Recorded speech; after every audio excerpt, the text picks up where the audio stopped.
my baby. The mother of 23-year-old Lauren Smith Fields of Bridgeport says her family's world came crashing down 10 days ago when her daughter was found dead inside her apartment on Plymouth Street under what the family describes as mysterious circumstances.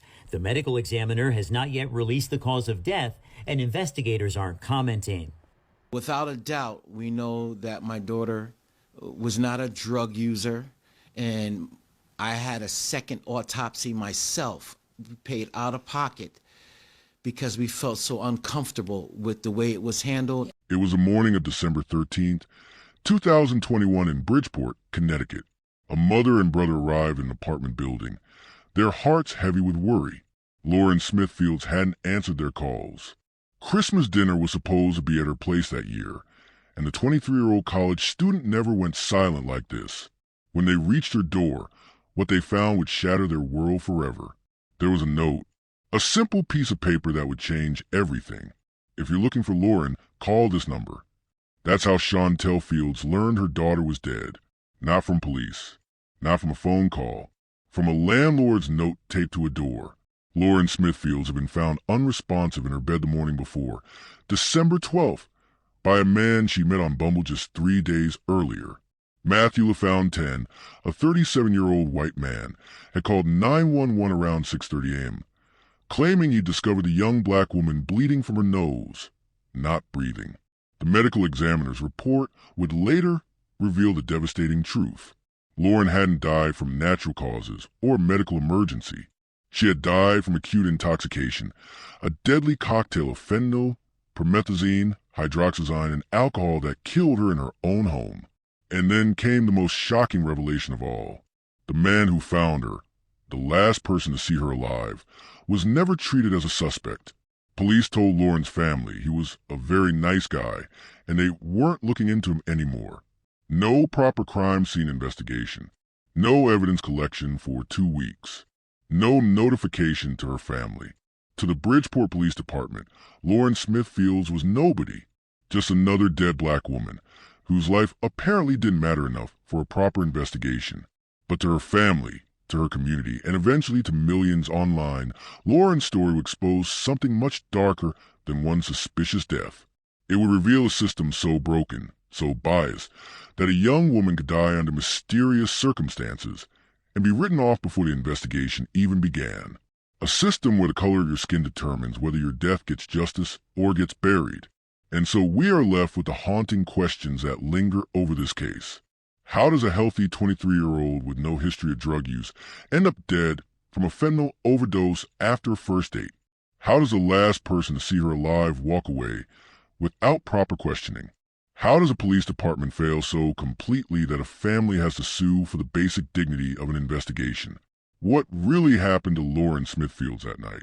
And why did it take a social media uprising to force anyone to care? If you're into real true crime stories, stories that dig deep into the facts and the darkness behind them, go ahead and hit that like button and subscribe to Crime Case Confidential. We bring you new videos every week. So there's always another case to uncover, another truth to explore. On Sunday, hundreds turned out to demand justice for Lauren Smith Fields on what would have been her 24th birthday. No one is going to discard my daughter like she's rubbish. To understand the tragedy, we have to begin with the life that was taken. Lauren Smith Fields was not just another headline. She was a 23-year-old woman full of energy, ambition, and hope. Born on January 23rd, 1998, Lauren was the kind of person who could light up a room just by walking into it. Friends and family describe her as someone with an infectious laugh, a warm smile, and a personality that made people feel instantly at home in her presence. Lauren was a daughter, a sister, a friend, and a young woman chasing her dreams with determination that inspired everyone around her. She was pursuing her education at Norwalk Community College. Those sources conflict on her exact field of study, with family members stating she was enrolled in cosmetology classes, while her obituary mentions her desire to become a physical therapist. What's clear is that Lauren was serious about her education and had concrete plans for her future. But Lauren's entrepreneurial spirit didn't stop at her studies. She was already running her own business to help fund her education. showing the kind of drive and independence that marked her as someone destined for success. Those who knew her best say she had big plans, big dreams, and the work ethic to make them all come true. She was the type of person who didn't just talk about her goals. She took action, made plans, and put in the effort to turn her visions into reality. On social media, Lauren's vibrant personality shone through every post. Her Instagram account at Sulalala had 13,000 followers, and she was active on TikTok and YouTube under Lala Smith, where she shared beauty tutorials and glimpses into her daily life. The kind of content that made you feel like you really knew her, even if you were only watching from a distance. Lauren's social media presence wasn't about creating a perfect image or chasing fame. It was authentic, real, and relatable. She posted selfies where she was genuinely happy, shared funny moments with friends, and wasn't afraid to be vulnerable about the challenges of being a young woman building her own path. Her followers saw someone who was confident but not arrogant, ambitious but not ruthless, beautiful but not vain. She had a particular love for fashion and beauty, creating hair tutorials and beauty-related content that reflected her genuine passion for the industry. Lauren understood that beauty wasn't just about looking good. It was about feeling confident, expressing yourself, and celebrating your individuality.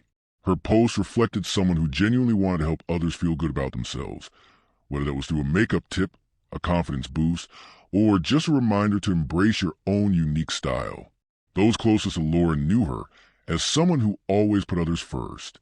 Her brother Tavar Graysmith described her as multifaceted for sure.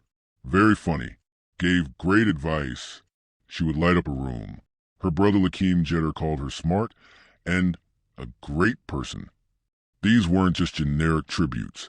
They were specific memories of someone who had touched their lives in meaningful ways. Her best friend Aloncha Moore provided perhaps the most vivid picture of who Lauren really was. Lauren was a friend you go to when you're upset just so she can snap you out of a bad mood. Her energy was surely one of a kind. Every room she went into, she lit up without even trying. She described Lauren as someone who cared for everyone she had a genuine relationship with, and even others she wasn't that close to. Lauren's relationships with friends and family were built on genuine care and mutual respect. She wasn't someone who collected acquaintances for social status. She invested in real connections with people who mattered to her. Her close friends describe her as loyal, trustworthy, and incredibly fun to be around. She was the kind of person who could turn an ordinary evening into an adventure, who could make you laugh until your sides hurt, and who always had your back when things got tough.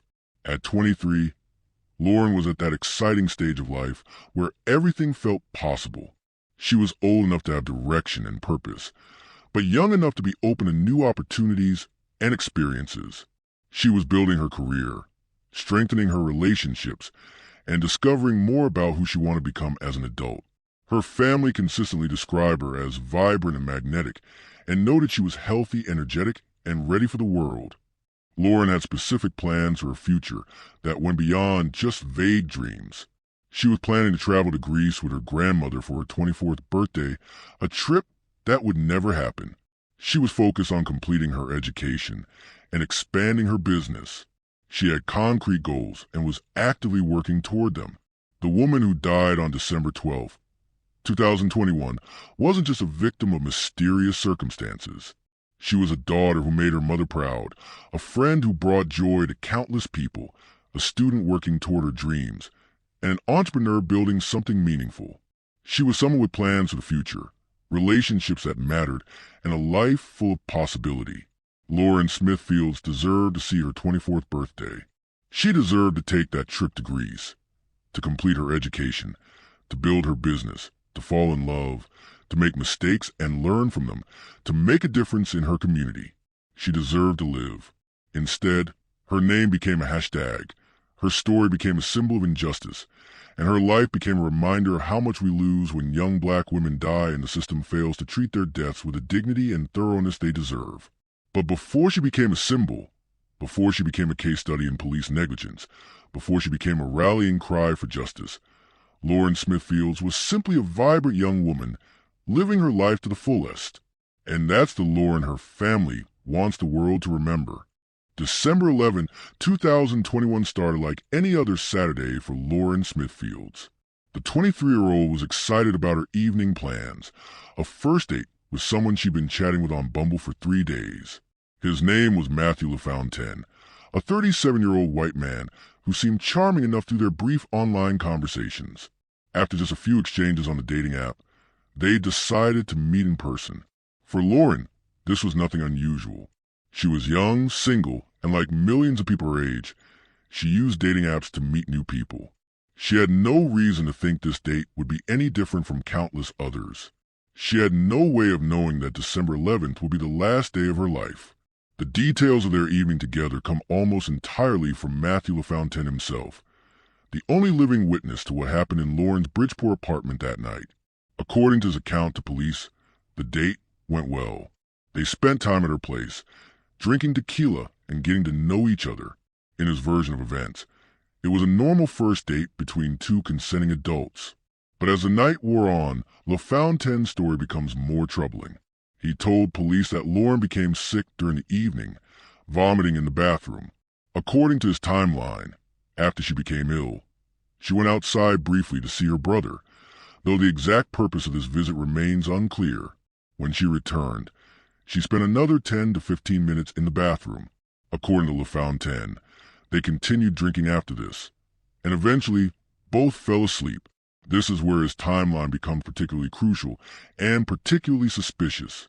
LaFontaine claimed that around 3 a.m., he woke up and heard Lauren snoring. To him, this was a sign that everything was normal. She was breathing. She was sleeping peacefully. He went back to sleep, thinking nothing was wrong. But sometime between those snores at 3 a.m. and when LaFontaine says he woke up again, everything changed. When he opened his eyes on the morning of December 12th, the woman lying next to him was no longer breathing. Dry blood was visible around her nostril. Her skin had lost its warmth. Lauren Smithfields was dead. Just after 6:30 a.m., LaFontaine made the call that would thrust this case into the spotlight. The 911 recording captures a man who sounds frantic, panicked, desperate for help. Emergency operators instructed him to begin chest compressions, and he attempted to follow their guidance. But it was too late. Whatever had happened to Lauren in those hours between 3 a.m. and dawn, there was no coming back from it. When paramedics arrived at Lauren's apartment, they found her lying on her back on the floor, not breathing. They immediately began life-saving measures, working desperately to revive the young woman. But despite their best efforts, Lauren Smithfields was pronounced dead at the scene at 6:49 a.m. At just 23 years old, with her whole future ahead of her, she was gone. The responding officers found LaFontaine visibly shaken. In their report, they described him as frantic when he answered the door, trembling and visibly shaken. To anyone watching, he appeared to be a man traumatized by discovering someone dead. But appearances, as Lauren's family would soon learn, can be deceiving. The I-Team obtained this police report of the response to a 911 call from Lauren's apartment on the morning of December 12th from a white male identified as Matthew LaFontaine. The investigator notes he was trembling and visibly shaken. LaFontaine said they met on the dating site Bumble, began drinking shots of tequila, and Lauren became ill. That later they played some games, ate some food, and started to watch a movie. He says he carried her to her bedroom and laid her in her bed. He then laid down next to her and fell asleep. He woke up again at approximately 06:30 hours, and she was laying on her right side. Blood was coming out of her right nostril onto the bed, and she was not breathing. What happened next would become the source of years of legal battles and national outrage. Instead of treating Lauren's apartment as a potential crime scene, police conducted what can only be described as a cursory investigation. They collected some basic evidence: Lauren's phone, passport, credit card, and over $1,300 in cash. But they missed crucial items that would later prove significant. When Lauren's family was finally allowed into the apartment 2 weeks later, they discovered evidence that police had apparently overlooked: a used condom, bloodstained sheets, lubricant, and alcohol bottles. These weren't hidden items tucked away in corners.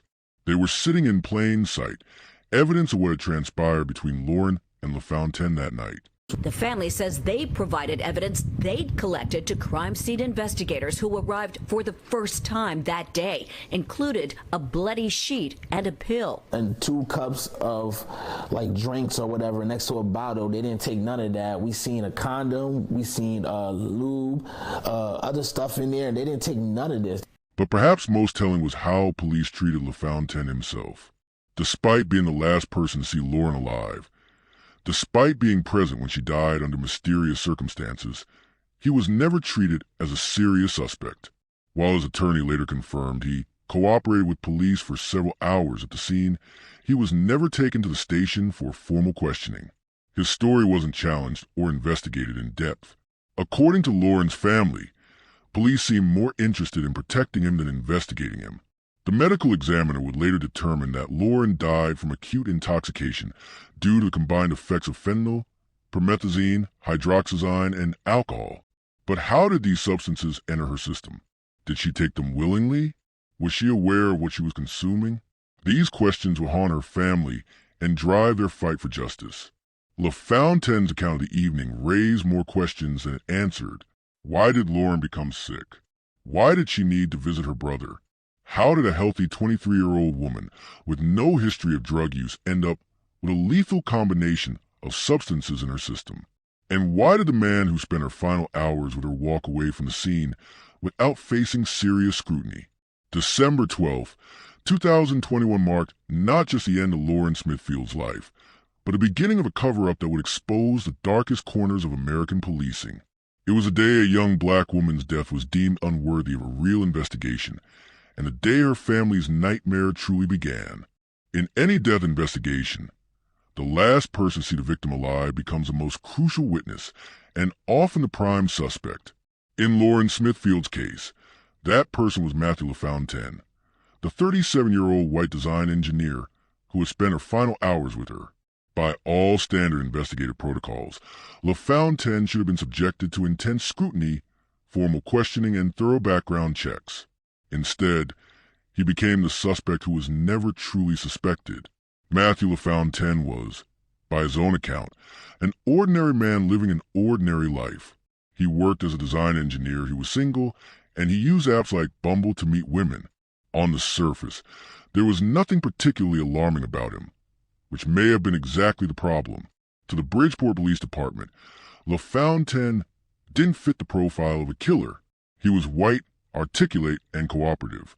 He had called 911 himself. He appeared genuinely distressed. In their minds, he was just an unlucky man who had experienced a traumatic night. But Lauren's family saw something entirely different. They saw a man whose story didn't add up, whose timeline had gaps, and whose presence at the scene of their daughter's death demanded answers that police seemed unwilling to pursue. LaFontaine's version of events, while consistent in its basic outline, contained elements that raised serious questions.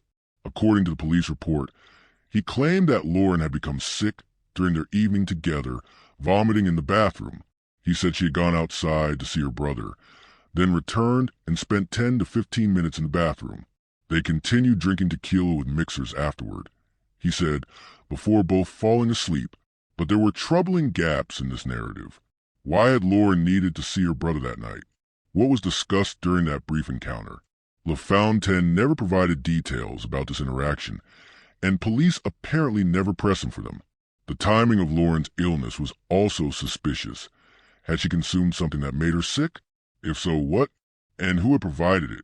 Most disturbing was LaFontaine's claim about hearing Lauren snoring at 3 a.m.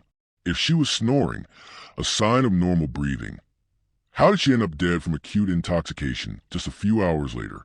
The medical examiner determined that Lauren died from a combination of fentanyl, promethazine, hydroxyzine, and alcohol. For someone with no history of drug use, how did these substances enter her system? And why didn't LaFontaine notice any signs of distress if he was lying right next to her?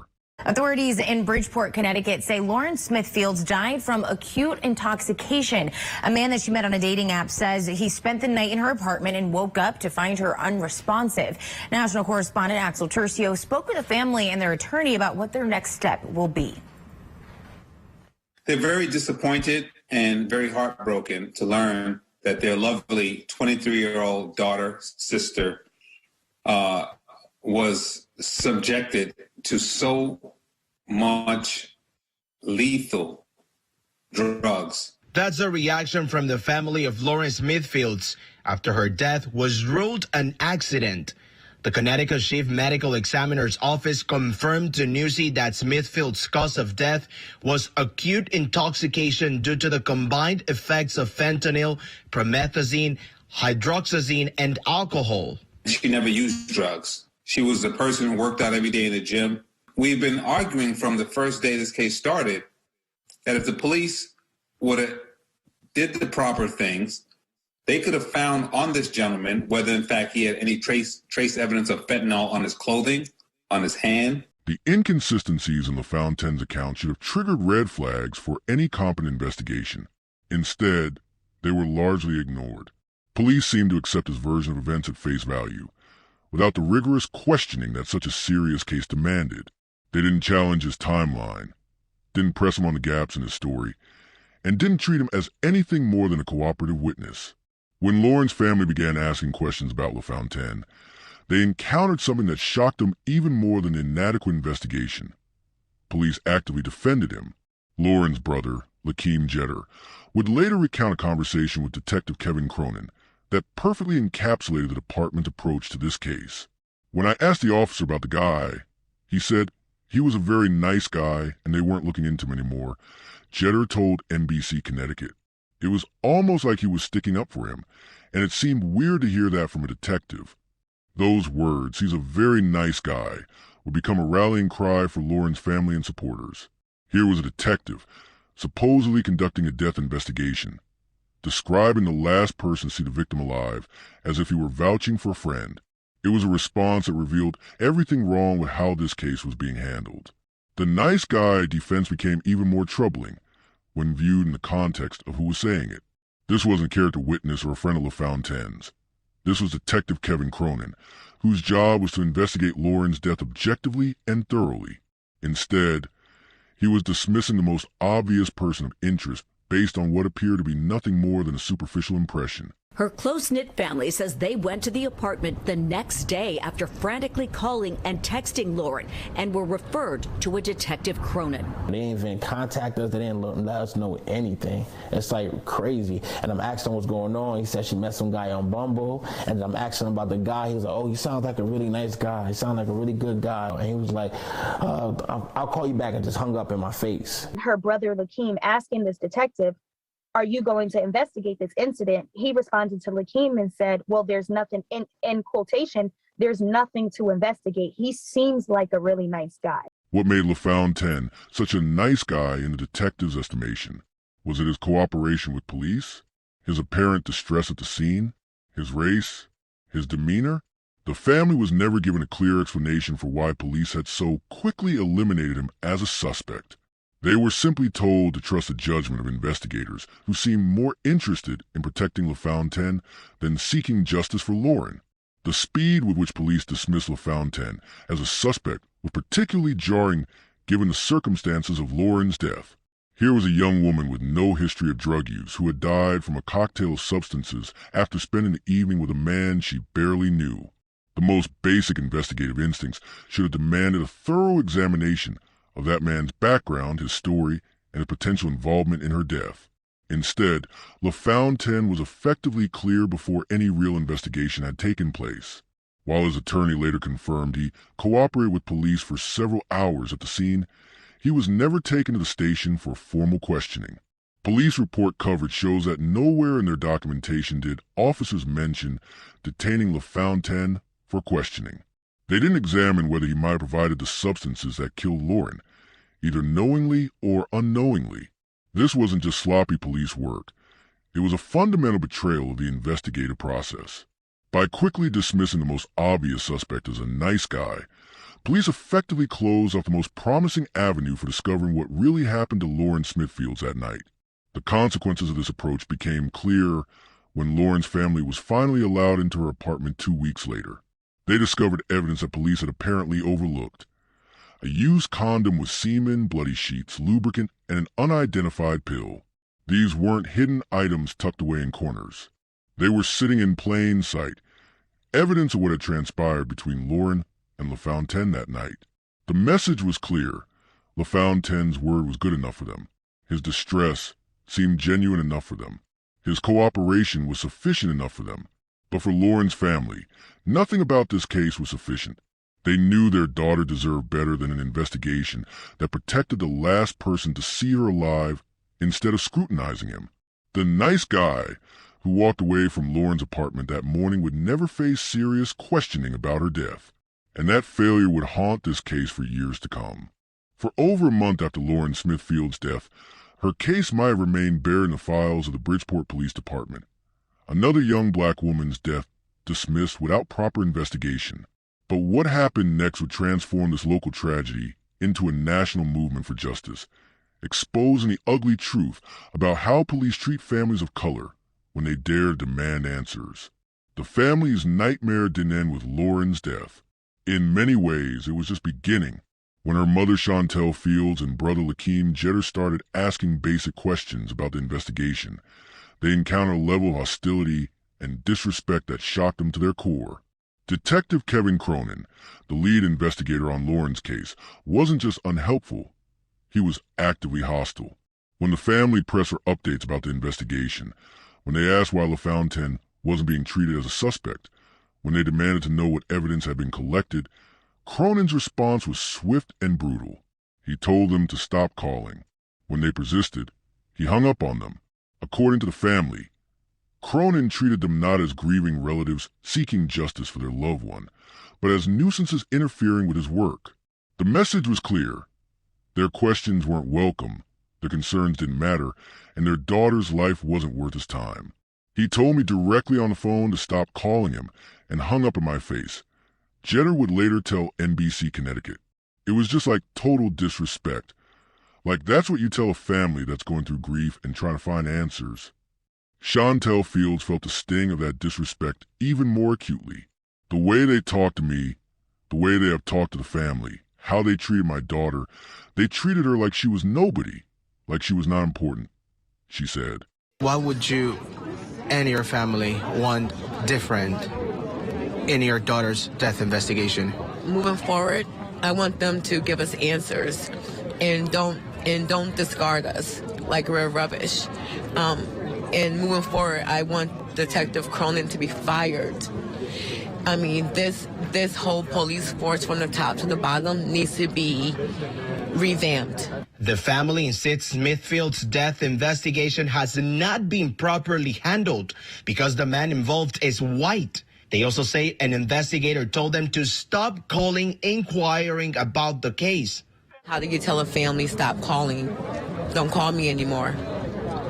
And make us wait for almost an hour, almost 2 hours, and never show up? Yeah, I want his badge. But the family refused to be silenced.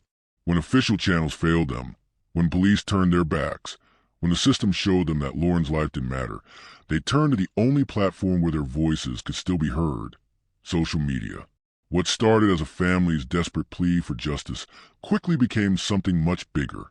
Lauren's story began circulating on TikTok, Twitter, and Instagram, shared by users who recognized a pattern of neglect and bias. True crime content creators picked up the case. Activists amplified the family's calls for justice, and slowly but surely, Lauren Smithfield became a name that people across the country knew and cared about. The social media campaign was fueled by a powerful and uncomfortable truth.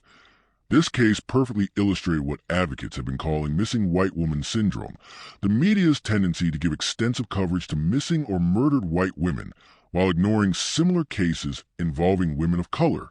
Here was a young black woman who had died under suspicious circumstances, and her case had been buried while her family was told to stop asking questions. TikTok creator Jay Stokes posted the first viral video on December 27, 2021, comparing Lauren's minimal coverage to the extensive media attention given to Gabby Petito. The hashtag Justice for Lauren Smithfields quickly accumulated 4.2 million views, while hashtag Lauren Smithfields received over 27 million views across the platform. Content creator Fiona Meehan's video calling the lack of coverage enraging reached 12 million people. Users created videos highlighting the disparities in how Lauren's case was being handled compared to similar cases involving white victims. They asked pointed questions. Why wasn't this front page news? Why wasn't there a manhunt for answers? Why was the last person to see her alive walking free while her family was being told to stay quiet? The campaign gained explosive momentum when celebrities began sharing Lauren's story. On January 23rd, what would have been her 24th birthday, rapper Cardi B posted tweets that brought millions of additional eyes to the case. "I'm disgusted on how they spin the narrative," she wrote. "Connecticut, you have failed that young lady." The post went viral, and suddenly Lauren Smith Fields wasn't just a local story that police could ignore. She was a national cause. The pressure became impossible to ignore. News outlets that had initially overlooked Lauren's death began covering the story. Journalists started asking the Bridgeport Police Department uncomfortable questions about their handling of the case. And slowly, the department began to realize that their usual tactics of dismissal and delay weren't going to work this time.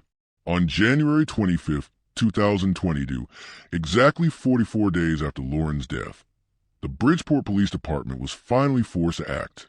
They announced that they were opening a criminal investigation into Lauren's death, working in conjunction with the DEA. It was a stunning reversal that would never have happened without the sustained pressure from social media and national attention, but the changes didn't stop there. The viral attention had also brought scrutiny to Detective Kevin Cronin's handling of the case, and what investigators found was damning. An internal affairs investigation revealed that Cronin had not only been rude and abrasive to Lauren's family, but had also failed to offer most basic human dignity, compassion, or empathy during their interactions. The investigation found that Cronin's phone conversation with the family had deteriorated into a verbal sparring match.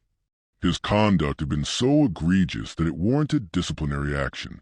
On January 30th, 2022, he was placed on administrative leave, effectively removed from the case that he had so badly mishandled. The detective who had told Lauren's family that LaFontaine was a very nice guy and they should stop asking questions was suddenly the one being questioned. But Cronin wasn't the only officer to face consequences.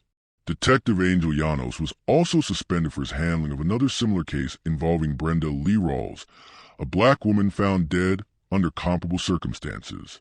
The suspension sent a clear message. The department could no longer ignore the failures in Lauren's case.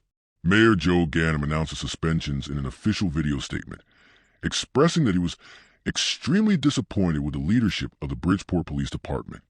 A supervising officer quietly retired from the department the Friday before the mayor's announcement, another casualty of the mounting pressure. The changes extended beyond individual officers. Developing tonight, 2 detectives suspended for their handling of the investigation into the death of Lauren Smith Fields. She's the college student from Bridgeport, Connecticut, who died after going on a date with someone she met on a dating app. For weeks, her family has questioned how the department has handled her investigation. And tonight, the mayor is blasting the probe and putting 2 officers on leave. And there are new questions about another woman who died under similar circumstances. News 4's Anjali Hemphill is in the newsroom with the major new developments tonight. Anjali? Gilma, tonight, the Bridgeport mayor made a public apology to the 2 victims' families and said both cases have now been reassigned to other members of the police department.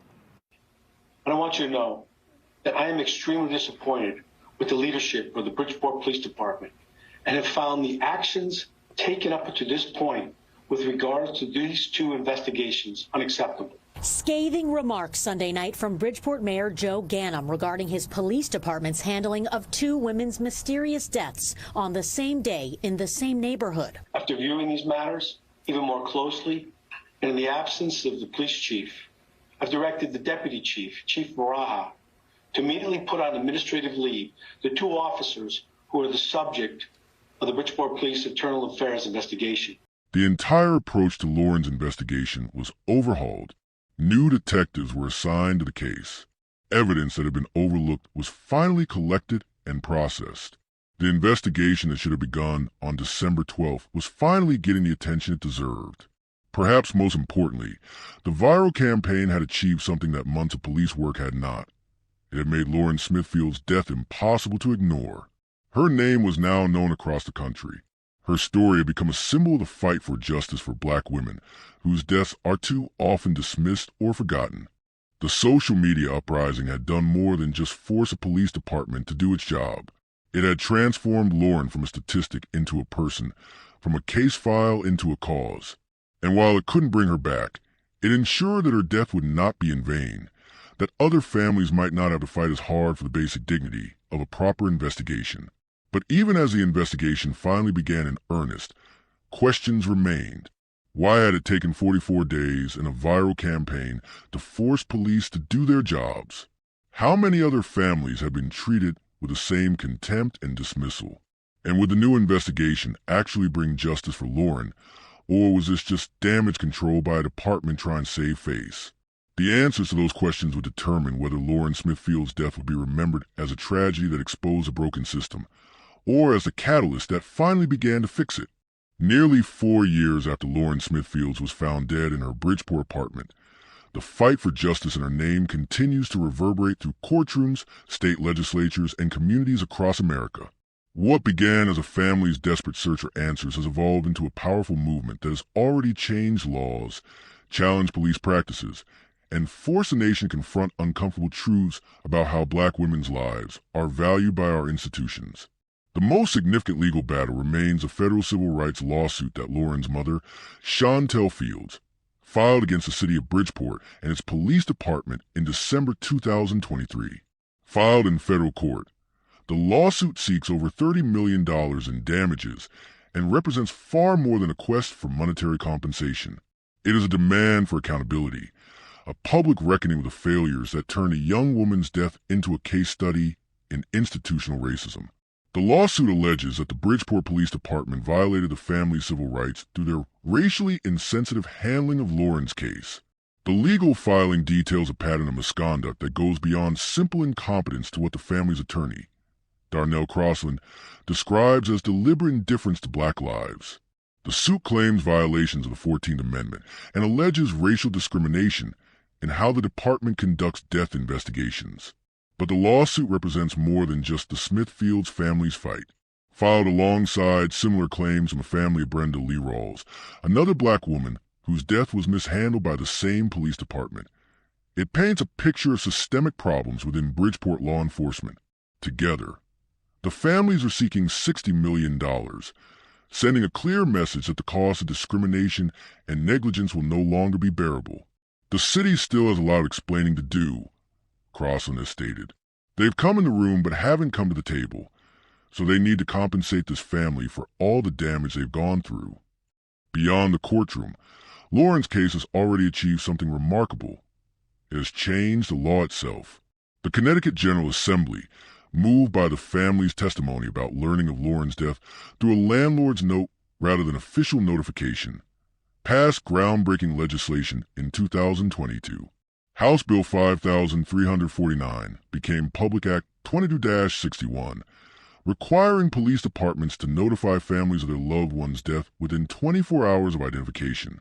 The legislation passed unanimously, 149-0 in the House of Representatives and unanimous in the Senate, with bipartisan support that was unprecedented for police reform measures. Governor Ned Lamont signed the bill on May 24th, 2022, and it took effect on October 1st, 2022. As Crossland noted, it was passed unanimous, both blue and red. It was all green lights for yes. And so we're happy that that passed because in the future, other people will benefit from that. The case led to the passage of what is now being called Lauren's Law, requiring Connecticut law enforcement agencies to make death notifications in a timely manner. Here in our Black community, we pay taxes, and they should be working for us and our family and show that they care for us and they're not going to just throw us out like we're rubbish. Every Black person, every person of color matters. The law ensures that no other family will have to discover their loved one's death the way Lauren's family did, through a note on a door.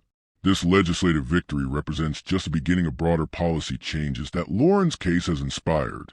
Her story has become a rallying point for advocates calling for a comprehensive police reform, particularly in how law enforcement handles deaths involving women of color. The case has been cited in legislative hearings, police training programs, and academic studies examining racial bias in death investigations. For Lauren's family, however, the fight for justice remains deeply personal and frustratingly incomplete. Despite the criminal investigation that was finally opened on January 25, 2022, exactly 44 days after her death, no charges have been filed in connection with Lauren's overdose. While the Bridgeport Police Department's Narcotics and Vice Division opened the investigation with DEA assistance due to the fentanyl found in her system by 2024, police confirmed they had closed both women's untimely death investigations, though the case technically remains open due to its drug-related elements. The family continues to receive scant updates on the investigation, leaving their core questions unanswered. How did a healthy 23-year-old woman with no history of drug use end up with a lethal combination of fentanyl and other substances in her system? What role, if any, did Matthew LaFontaine play in her death? Why was evidence overlooked for weeks? These questions continue to haunt Chantel Fields, who has said, "Just to know that I will never see her again, I will never touch her again, I will never be able to tell her I love her, it's just so hard." The ongoing nature of this fight reflects a broader truth about the struggle for justice for missing and murdered women of color. Lauren's case has become emblematic of what researchers and advocates call an epidemic of violence against black women that is systematically underreported, underinvestigated, and underprosecuted. According to FBI data, black girls and women accounted for 33.6% of missing female cases in 2020, despite representing approximately 15% of the female population. The concept of missing white woman syndrome, which gained national attention through Lauren's case, continues to influence how media and law enforcement approach cases involving women of color. True crime content creators, journalists, and advocates regularly reference Lauren's story when highlighting disparities in coverage and investigation quality. Her name has become shorthand for the systemic devaluation of black women's lives. This broader movement has achieved tangible results beyond Connecticut's borders. Police departments across the country have implemented new training programs addressing racial bias in death investigations. Media organizations have adopted editorial guidelines aimed at ensuring more equitable coverage of missing and murdered women of color. Academic institutions have launched research initiatives examining the intersection of race, gender, and criminal justice. Yet challenges remain enormous. The persistent disparities in how cases involving black women are handled compared to their white counterparts demonstrate how much work remains to be done. Each underreported case represents families like the Smithfields, fighting for basic dignity and competent investigation in systems that too often fail them. Lauren's legacy continues to evolve through the work of advocates, policymakers, and content creators who invoke her name in calls for justice. Her mother continues to speak at rallies and legislative hearings, ensuring that Lauren's story remains a powerful tool for change.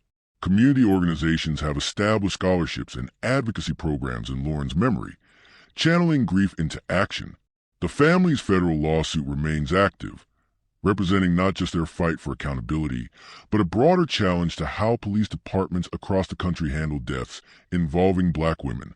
The case could set important precedents for future civil rights litigation, potentially making it harder for police departments to dismiss such cases without proper investigation. The ultimate measure of justice in Lauren Smithfield's case may not be found in any single courtroom verdict or policy change.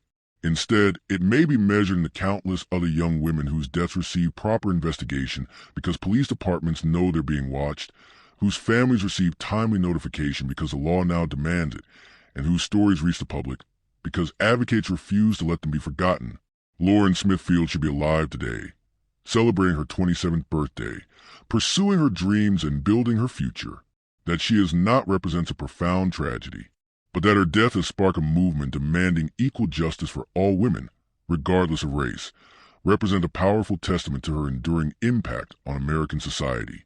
Her fight for justice continues, carried forward by a family that refuses to be silenced, a movement that refuses to let her name be forgotten, and laws that now bear the imprint of her legacy. While the criminal investigation may have stalled and her family's questions remain unanswered, Lauren Smithfields has achieved something that transcends any single case. She has made it impossible to ignore the price of indifference to black women's lives. Thanks for watching. Let me know what you think in the comments section below. If you haven't already, be sure to like this video, subscribe to Crime Case Confidential, and turn on notifications. We upload new true crime content weekly, covering cases you know and many you don't. Stick with us as we bring you more stories that deserve to be heard. See you in the next